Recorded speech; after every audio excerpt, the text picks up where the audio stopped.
Hello，大家好。咁今次又有單位起貨，咁我哋嚟到何文田，咁一個舊嘅居屋單位啦，俊文苑，咁就大概400零尺左右，我哋做咗3房，咁一齊嚟睇一睇。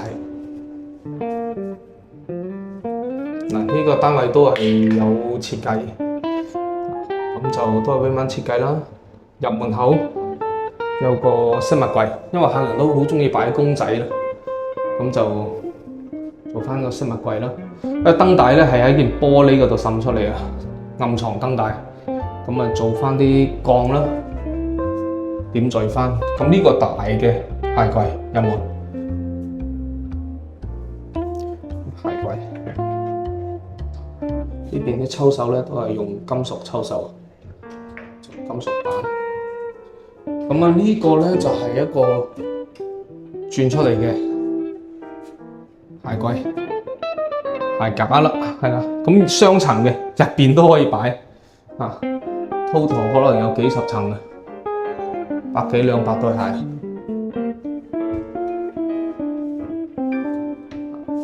咁呢度入嚟咧就係一個廁所。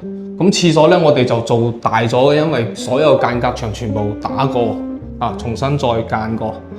咁呢個係高嘅儲物櫃。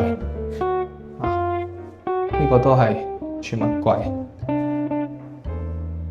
咁呢個係石英石台中盤咁啊鏡櫃啦。咁個廁所做咗3分離啦，呢個企缸、坐廁面盤。咁我兩邊都做咗個側耳門，咁樣關，呢度都係啦，咁樣關。咁啊用咗夾白膠嘅玻璃，唔透光嘅，睇唔到啦。咁呢個磚咧就客人自己提供嘅特色磚，除咗啲磚，其他都係我哋公司嘅，比如呢個沙石紋啦，600米2打橫鋪。Hello，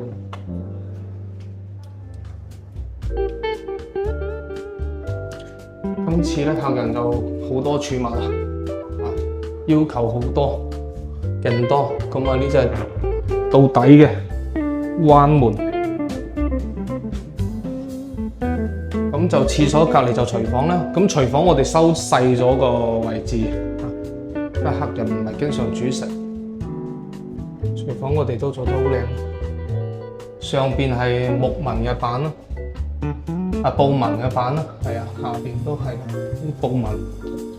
今次用特別少少，牆身要用淺灰色嘅雲石紋瓷磚。咁呢個位我哋介紹下嗱，彎嘅，呢隻開先，到呢邊彎門，呢邊都係門，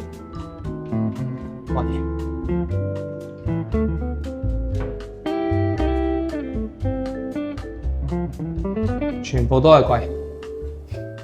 咁就客人因為比較少坐埋一齊食飯啦，咁呢張台咧就係嗰啲收得埋嘅飯台，拉出嚟就得㗎啦。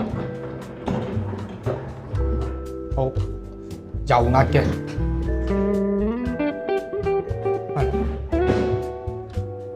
咁樣啦，4個人都得啦。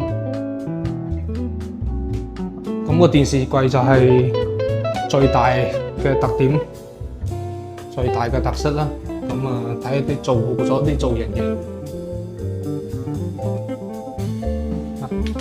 睇翻啲細節啦，圓弧位錯綜複雜啊，有內彎有外彎，咁下邊都係有小造型。好啦，咁啊到呢個主房，主房門都係用生態板追翻顏色。咁呢啲駁口有駁口就冇辦法啦，但係都做咗一粒凸線啦。咁入嚟都係一個大型嘅衣櫃。今次呢個衣櫃嘅設計咧，我哋唔係上邊擺被啦，變咗下邊擺被，上邊掛2層衫。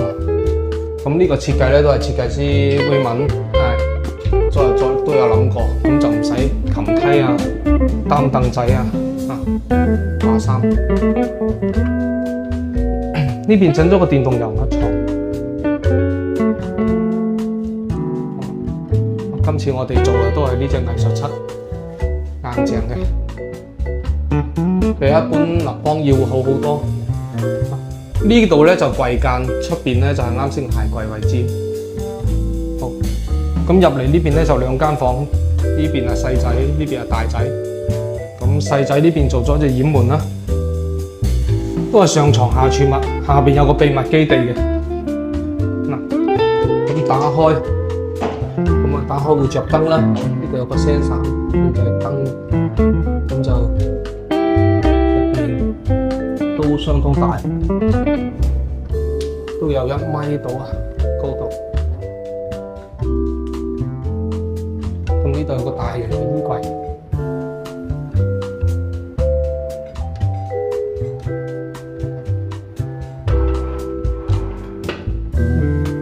咁顏色配搭咧就都係呢啲叫純色啦，襯翻深色，再搭隻木色。呢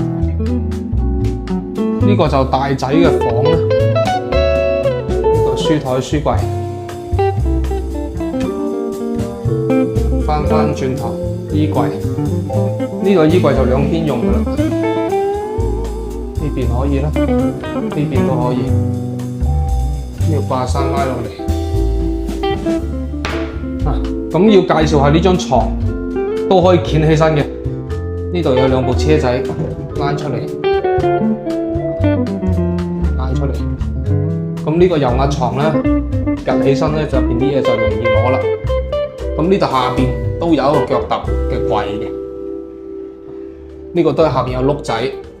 咁咧人一踩上去有重量咧，佢就落死噶啦，下邊啲碌。就穩陣嘅呢個。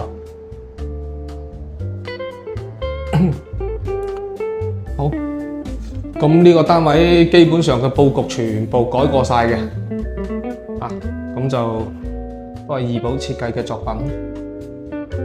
好，咁今次介紹到呢度，多謝大家。